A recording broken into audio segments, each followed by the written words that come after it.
All right, this video is a follow-up to my last video in which I showed you how to add video inside of text.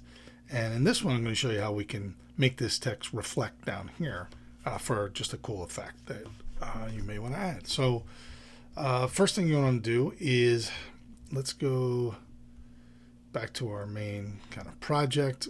This is where you have all your clips. When you're here, you have this little new item, and you can click adjustment layer.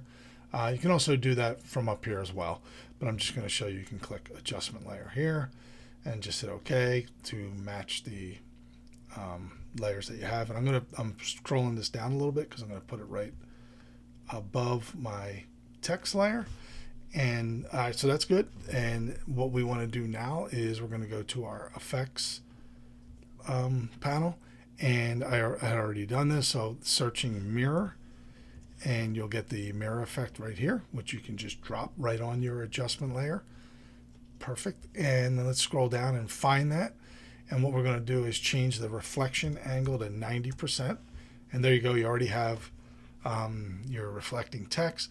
But I'm going to use this toggle here to I like when it's like just off. It's not touching. It gives kind of an effect of, I think, a better effect.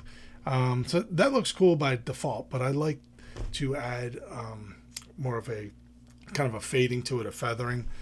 So we can do that with the mask tool here. Just going to click the polygon mask tool, and I'm going to drag over the anchor points so that all of our text in the width at least is selected. And you can decide how much of the height you want to get, but usually I like to do it like right around here.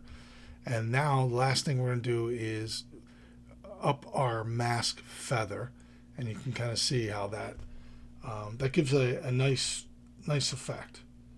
I like that because it's kind of fading out. It looks more like something reflecting on water as opposed to just a straight, a mirroring. So yeah, let me know if you like that. If you have any questions. Thanks.